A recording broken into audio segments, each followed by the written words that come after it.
Welcome back, fantasy managers. This is Devo1099. Tom, good news today. I actually have somebody joining me, Saramek, who you certainly know from Mondogoal and maybe beginning to meet on Draftkings as well. Will, thanks for joining us. Pleasure. Good to be back. It's been a while. Yeah. So how has the transition from Mondogoal to Draftkings, or in addition to Draftkings, but how have you guys been faring so far, and kind of what's your take on Draftkings over in the UK? You know, we get some taste of it based on seeing new names in games here, but you know, what's kind of the vibe over there? I'd say the DraftKings UK vibe is pretty quiet at the moment. I was kind of hoping that they would open with a bang and it would be more pomp and parade that went with them actually launching in the UK, but they seem to have done it quite softly, and they don't seem to have right now much of a marketing budget to work with. That being said, the stuff they have done with what seems like a very limited marketing budget has actually, I've been quite impressed with. It seemed actually quite good. Like, they've got a good kind of Twitter page going, and they've got Jimmy Bullard, who's probably not too well known to the average US player, but is actually quite a popular figure, especially to the more enthusiastic UK football fan. You know, he's quite well known because he appears on all the chat shows. He's got a good sense of humor, and he just generally pops his head up in places. So that's been good. You know, what they've done with the limited resources they have has been impressive, but there hasn't been the flurry of commercials that you guys are used to seeing on your TVs. Yeah. There hasn't really been anything outside of Twitter. I mean, yeah, I don't know. Yeah, you wonder if well, I mean, part of it is in my state in New York, they're fighting a very intense legal battle. Yeah. You know, the commercials clearly backfired. You know, it may have drummed up interest, but it also drummed up interest among politicians, which has been a bad thing. So, you know, maybe they don't have the extra budget, like you're saying, to really go after the UK and force, and they're trying this kind of you know, trying to get a groundswell of support, but then they don't have refer a friend, which would seemingly be a fairly easy way to motivate players to go find, you know. Do you know why that is? I mean, it's not something I've been keeping an eye on, but I've been hearing other people complaining about it. Yeah, I don't know. You know, I don't know what the motivation is to not have it at all. I understand maybe not having it at the same rate that they were having it in the US, that maybe they felt like that was cutting into their profits. You know, I know that they're kind of dialing back on affiliates as well. You know, which all makes sense if, you know, they haven't turned a profit yet. They're spending a lot of money on legal, and you know, they've got to prove out this model in a tough climate. But that just still, like, even if it was, you know, get 5% of play, or get $20, 20 pounds, whatever, if you refer somebody. Yeah, just something. Yeah, that seems a little curious to me that they wouldn't have anything, but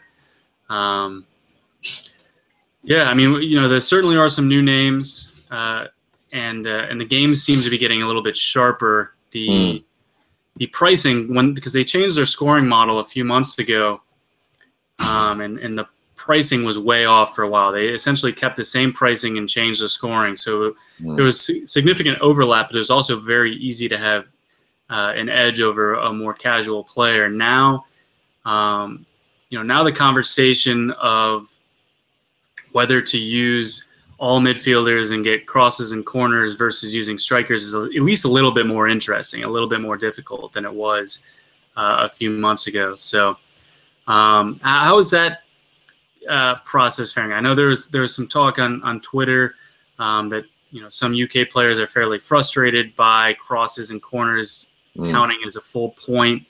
You know, I think there's arguments on both sides. What's kind of been your general feeling about it? I'm not surprised that some UK players have complained about it. It's unusual.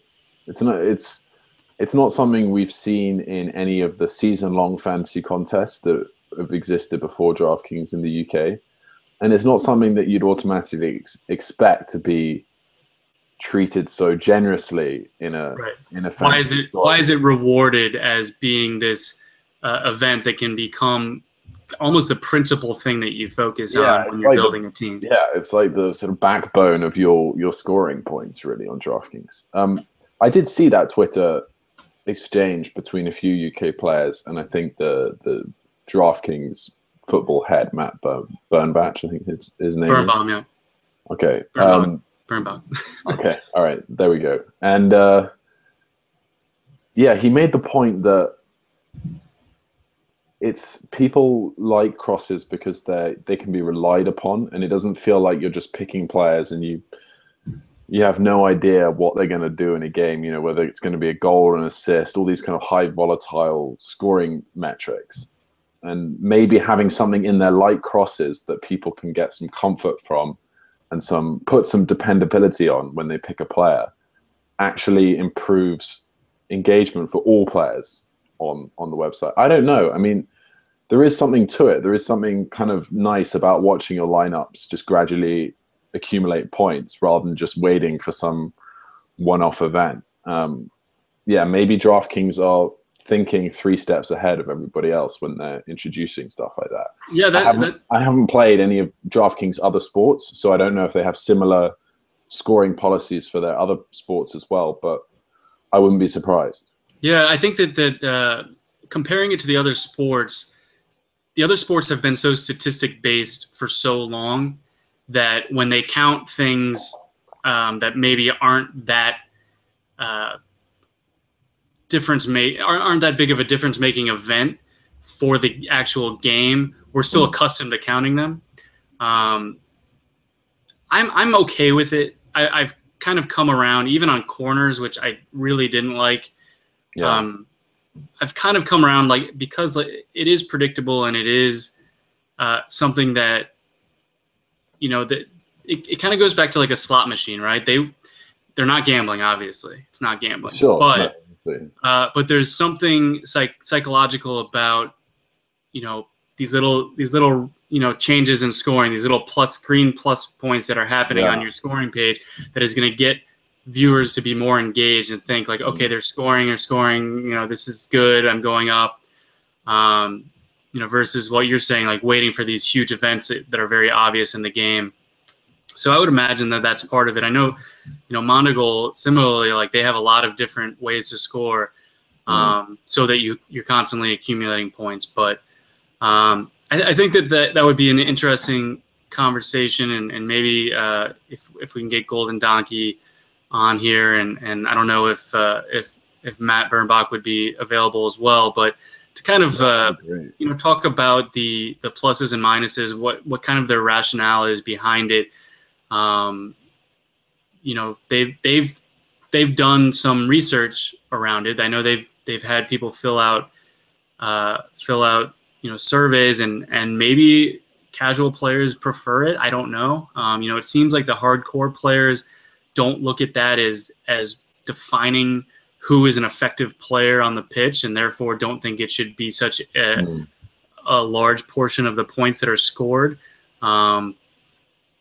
But as it is, I feel like I have more of an edge because I can, you know, I can kind of find players that can, you know, I can predict who's going to take corners if a certain player is sitting, whereas some managers may not have that. But all right, I know we're on a limited time, self-imposed here, so let's get to the slate. We've got a pretty decent 7-game slate on Saturday, skipping the Villa-Chelsea match.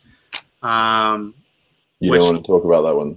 Well, we can talk about it briefly. I mean, I think anytime there's a managerial change or even a void, sometimes, you know, and particularly for a team that's going to be dropping, these players are kind of playing for their careers. So they could come out with a little bit more enthusiasm. I don't know that that'll matter. But you know, in front of the home crowd, kind of, I don't know. It's a tough scenario. How do you feel about that? Yeah, I agree. It's hard to know. it's hard to pick Villa players because you don't know how long they're going to be on the pitch for. You know, whether the manager's going to play them in some unusual position. Chelsea players, instinctively, you look at this matchup and you're like, wow, this is a perfect time to pick Chelsea players. But kind of the reasons you just mentioned, and just looking at their lineup, given the pricing, which you were alluding to earlier, has got a lot tougher on DraftKings towards the end of the season. It's hard to see any obvious value in their lineup players as well. So, yeah, I mean, if Traore starts up top, he's a decent play. I think that there's also he's a midfielder on DraftKings, though, right? Is that right, or is he? He is a midfielder, which is like you don't necessarily want a player like that in your midfield. Yeah. To me also, I mean, they're projected as one of the highest scoring teams, but there's the opportunity cost of not seeing all of the other lineups that are going to be at 3 p.m. And you don't know what's going to show up, so you end up locking in a couple players that you think are pretty decent plays, and then great plays come, and you would have changed your entire team. And to make a poker analogy, it's like you're only seeing your whole cards and making a big bet, whereas you could have waited for the flop to make the same bet. Yeah, it's not gambling though, Devo. Don't forget. No, I know. There's no comparison whatsoever. But so I probably, I think Willian is fairly priced, and I mean he's the obvious play, right? Yeah, he's the one that if you're going to pick someone from Chelsea, it's probably going to be him. But if Pedro is playing up front, he represents a decent forward option as well. Yeah. We'll see. I doubt I'm going to pick any Villa players. Yeah, I don't know which one I would pick anyways, but they might try a little bit harder. So you might want a player who hustles like Sissoko or something like that. But I think generally avoiding Villa is not going to be a bad move. And like you said, even if Chelsea has trouble scoring and breaking through because Villa has a strong work rate in the match, Williams should still have the ball most of the match. But Fabregas has been cutting into his points pretty significantly, taking free kicks and some corners. So I think I probably just avoid most of that anyhow. That's true. All right, let's move on to the highest scoring team on the slate and a fairly desperate team if they do want to try to win the title as they say they want to. We're going to the Emirates for Arsenal against Watford. Arsenal lost this same match in FA Cup, which we know that Wenger does try in the FA Cup. But that said, we're still turning to Arsenal players here. Who do you like in particular? I think Sanchez represents a good forward option for this game. I think he's going to be busy. And usually I don't spend up on forwards, really, on DraftKings, but here I think he represents decent value. And he's just one of those players that's generally all over the pitch as well. He's not actually, I mean, Bertrand Traore is more of a forward than Sanchez is when he plays, but somehow their positions are different on DraftKings. But yeah, I like Sanchez. Be interesting to see if Welbeck plays. And I guess Ozil, if you're looking to spend up a bit of cash, is certainly not a lousy pick either. Yeah. The other guy that I had written down was Bellerin. He's had a few assists in the last couple of matches. Watford is particularly weak in their defensive left. He's never been one to be a high-volume crosser, but I think in this matchup I would probably risk it. I also don't really like spending over 4K on defenders, but the defender market for this week is very difficult. So he's one I had listed. Interesting. And along that same line is Iwobi or even El Neni. I think they're probably more GPP plays or kind of desperation. I've got the team I really love, and I've got 3K left. Iwobi did score. Wenger clearly trusts him. I haven't seen, cross numbers from him that we'd be interested in. He besides the goal, he hasn't done pretty much anything. He had that one start last time out, and then he started against Barcelona, which I don't want to hold that against him. Granted, El Neni scored against Barcelona, but I think that if you take the kind of the punter's strategy of taking players that are inexpensive on teams that are going to score goals, I don't think Iwobi or El Neni are really bad GPP plays. Nope. I think in cash, it's tough to take Iwobi when we don't know if he could even have a match where he has 4 or 5 crosses and 3 fouls drawn and takes 2 shots. But I don't think it would be crazy to use him either, just because I think Arsenal is going to have most of the ball here. Let me just throw one out at you, Devo. I don't know if this is jumping the gun a bit, but I know this is a player that you've had some success with before. What do you think about picking Amrabat for this slate? He's still super cheap on DraftKings. Yeah, I'm an Amrabat fan. I think that he has a type of game that scores very well on DraftKings. My concern is Jurado. Mm-hmm. Jurado started last time, had a great match for 60 minutes, and then came off. It seems like they're in sort of a timeshare. Dini and Ighalo are not going to come off, and Watford is probably going to play a defensive style and try to play for a draw, and maybe do some counterattacking with Ighalo. I can't imagine that either of those players will play 90 minutes. As we saw with Jurado last week, he didn't need 90 minutes to score enough. No. But I would be concerned that Amrabat came off at half or vice versa, and I just don't think that they're going to have the ball enough to really do. I mean, they could maybe make 2x value, but I don't see either of them getting 10 points. Yeah. Okay. I think Ighalo in a GPP could certainly score on a counter, because Arsenal is going to be pressing pretty hard. They're going to chase the game, aren't they? If they're down at any point, or if they're drawing with 30 minutes to go, they're going to be chasing the game. Yeah. But I don't think I think if push came to shove, I'm not taking any Watford players. Okay. All right. So your team, who still alive in Champions League and completely dead in the Premier League. Hopefully not dead to the point that they won't be in Champions League next year, but it's getting a little dicier. No, it's so depressing watching them. So they have to travel to Bournemouth. Can we talk about cricket instead? Because that's going much better at the moment, Devo. England are through. Can we talk about cricket instead of talking about Manchester City? England are through to the final of the World Cup. Everything's much happier there. Any football I watch now, it's just uber depressing on both DraftKings front and real life football. But anyway, okay, we'll stick. It can always turn around. It can always turn around. Not in the Premier League this year, but Champions League, who knows? Maybe they'll get your trust back. Sure. But so Sterling is out. Yeah. Company's out. Hart is out. But they're still heavy favorites at Bournemouth. Mm-hmm. I mean, do you think this game is going to break out into a goal fest on both sides, or how do you see this playing out? I mean, they're both quite attacking teams. Bournemouth aren't going to play with any fear, that's for sure.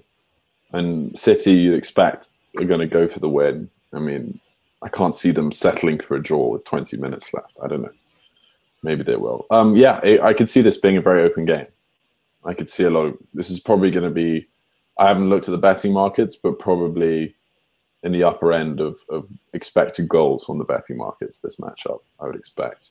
And I think it's going to be a relatively even battle. I'm not too keen on players from either side in this matchup, because I rate Bournemouth, and City are a very strong team, but they haven't been performing lately. Sure. And Bournemouth will play with some pride, in front of the home fans. And like you said, they're both possession-oriented teams that typically have more than 50% of the ball. Yeah. City is stronger, but I think that, when you take out Hart and you take out Company, I don't know how much stronger. I think the one player that stands out for City is Navas, which is super boring. Yeah. Because he's nearly incapable of scoring a goal, but he's 5,100, and his cross numbers have been very strong. With Sterling out, he's guaranteed to take the corners on the right. and he's probably more or less guaranteed to play 90 minutes. Silva's been playing pretty well, but his price has gone up more than I'd like. Aguero's very expensive. Now, I think like you said, you could probably skip most of this game. Even Max Gradel, who has become sort of a staple of our teams. He's the new Stanislas, but he has forward eligibility.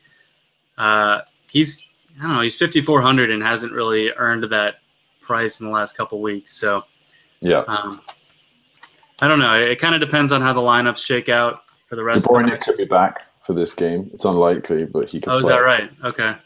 But I mean, he's still expensive. He's more expensive than Silva. That's what I was just checking now.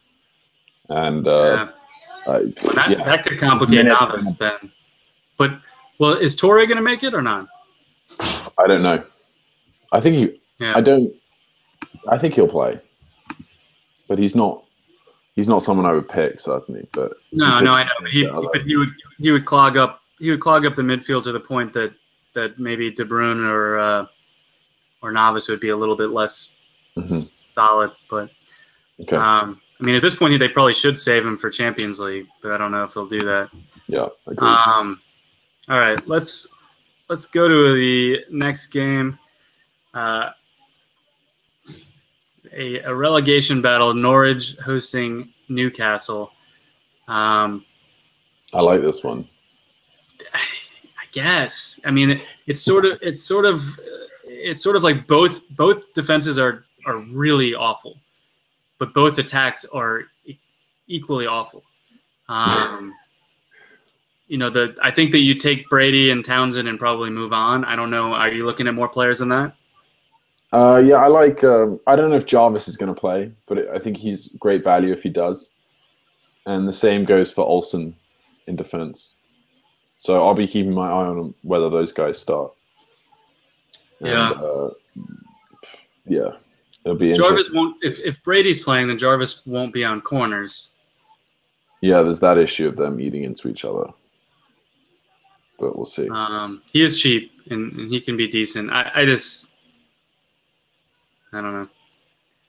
I don't think I'll be on any Newcastle player. I mean, Townsend, yeah. He's a bit like a Navas, right?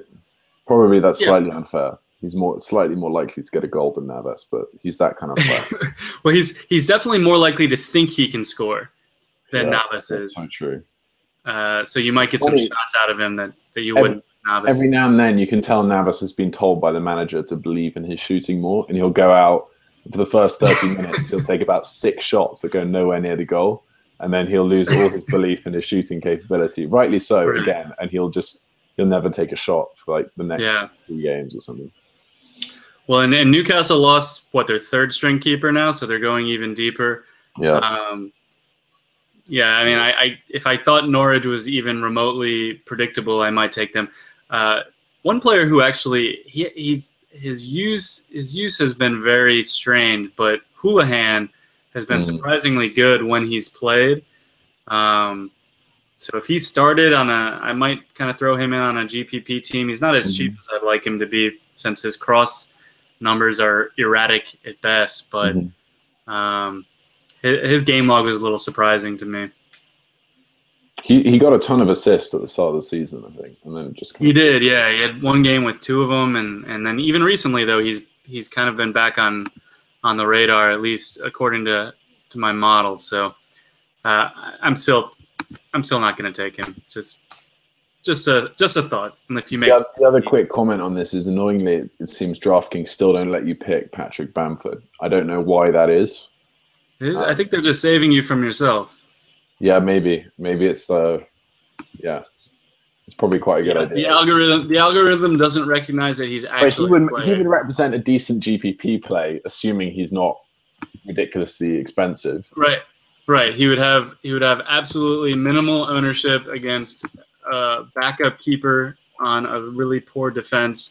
Yeah. And he's got no track record of doing anything all season, so nobody would take him. Yeah, I agree. I don't know. I don't understand. Maybe they they couldn't understand the loan move and the cancel, and they've got him on Chelsea or something like that. I just thought it was a blip last week, but it seems to have carried over into this week as well, or 2 weeks ago. Yeah. But you're right. It's probably for the best that he's not. He can't be selected. We got 4 more games, and you're running out of time. Power through here, or I'm going to be in trouble. But Stoke hosting Swansea.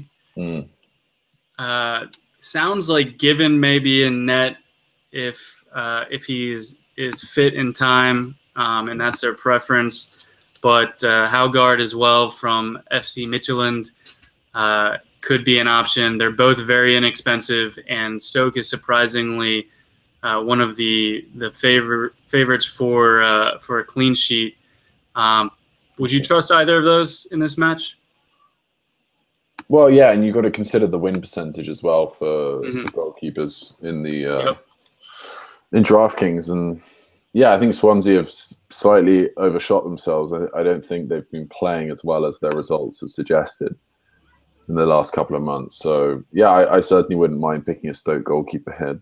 I haven't looked at their prices yet, but I assume they're both under 3K. So. Yeah, so they're right there. Yeah. Doesn't sound like Shaqiri is going to make it, so that brings Affalay back into play, and then the kind of the revolving door of strikers for Stoke makes it a little bit difficult. Joselu scored last time. He's all right. Arnautovic should still be on penalties, but he's a little bit more expensive.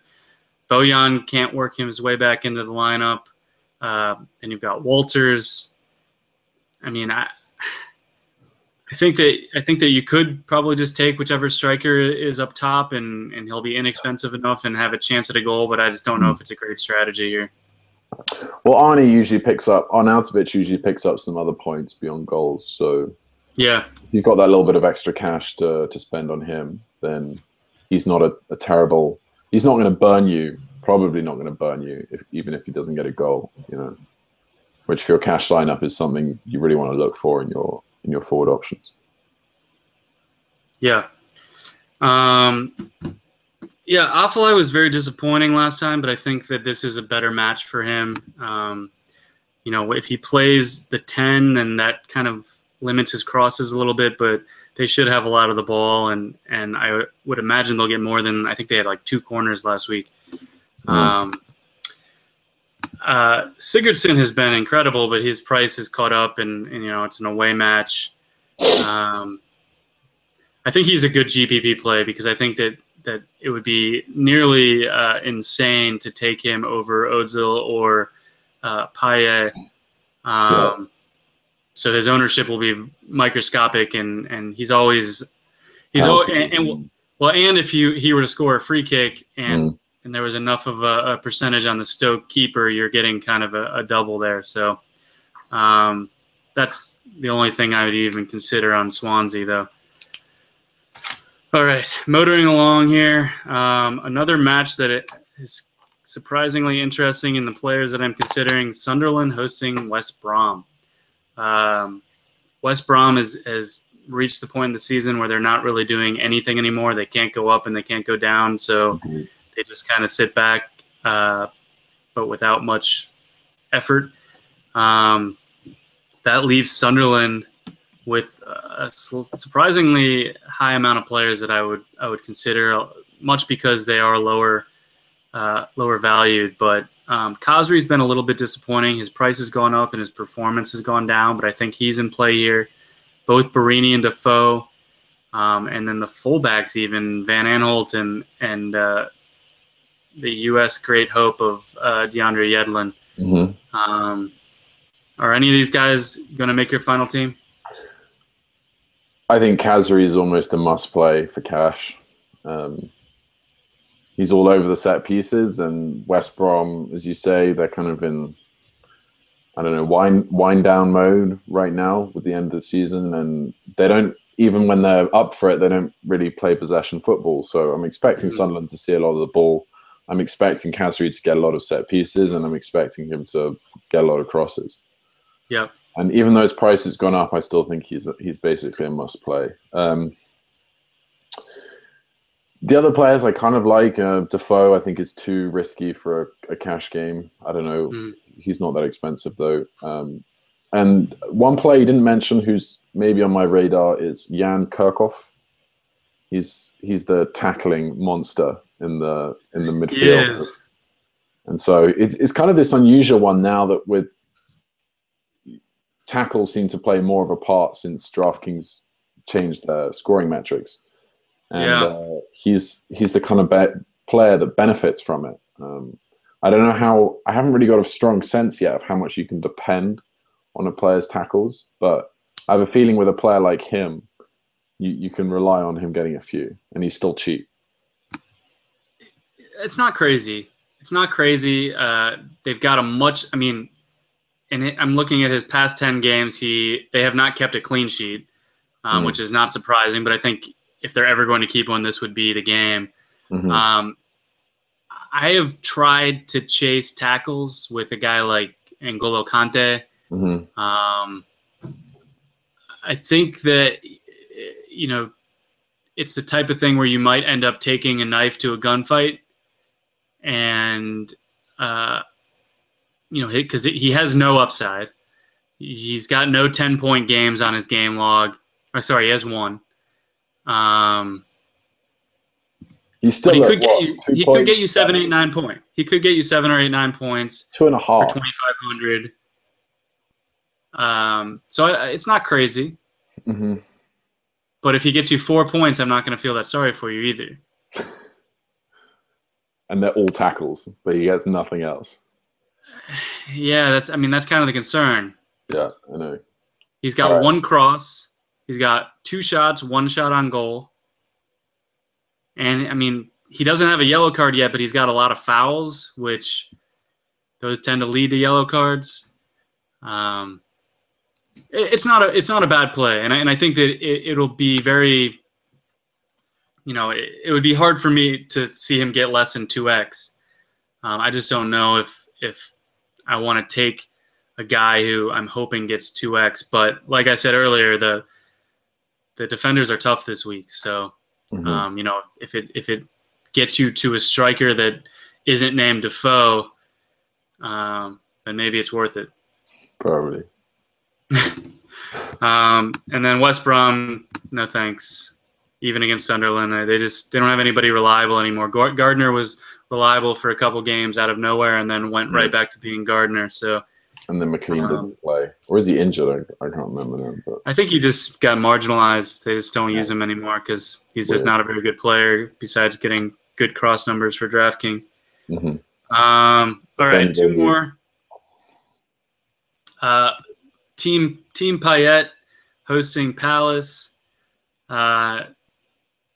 Payet's going to be extraordinarily owned. that free kick that he hit for France was incredible. He's been awesome all season. It hasn't mattered home or away, good or bad team. He's really produced pretty consistently. Palace have not won in the Premier League in 2016. So I think, Payet is so good, almost to the point that he makes it difficult to take any other players on West Ham because he has so much of the responsibility. Carroll, I guess in a GPP if you want to try to guess a header. Cresswell's not as important now that Payet is around. He was great last season, and his price is still based on last season. And I don't think I've seen him in a lineup against me, and certainly not in my own. Adrian's a decent play because I don't think that he's going to be high on many lists. Lanzini and Antonio are good players. I don't know if they're good fantasy players. GPP maybe. Yeah. Would you touch? Is this a Balassi game for you or not? Probably not. What is he? He's 6,000. No, I think there are better ways to spend that money in this slate. Yeah. And using up a midfielder slot as well. Yeah, I can't imagine. Palace has to worry about getting relegated at this point, which is shocking. But I think they'll be fine. I mean, their run of form has just been so bad, but yeah. I think they'll be fine. I still rate Pardew as a manager, and I still think they have a good squad. So, well, and they're still alive in FA Cup though, which probably hurts them. Yeah, because they're not deep enough. But all right. So the late match, which I think will be a good match to watch. I don't know if it's particularly interesting for fantasy. Is at Anfield, Liverpool and Spurs. Coutinho and Sturridge, maybe, if you think Spurs will let this game kind of turn into an old-time Spurs match. But their defense has been very good this year. And I don't want to pay inflated Spurs prices for an away match at one of the tougher places to play. So I think I'm kind of just off this game. Plus, we won't have their lineups. Agreed. I mean, the only benefit would be that they will be solo owned for GPP. That you could probably play a Sturridge at 8 to 10%, who's capable of scoring twice, and is inexpensive relative to his quality. And Coutinho should have most set pieces with Milner out for his sending off. So those two guys maybe. Yeah, and Origi is probably a good GPP play as well, if he's cheap. But you'd have to plan for it. Who would be your swap? No, that's true. Well, is Firmino fit? No, I don't think so. Okay. But Sturridge may just play up top. Yeah, that's true. It's just I don't think there's enough benefit to it, but.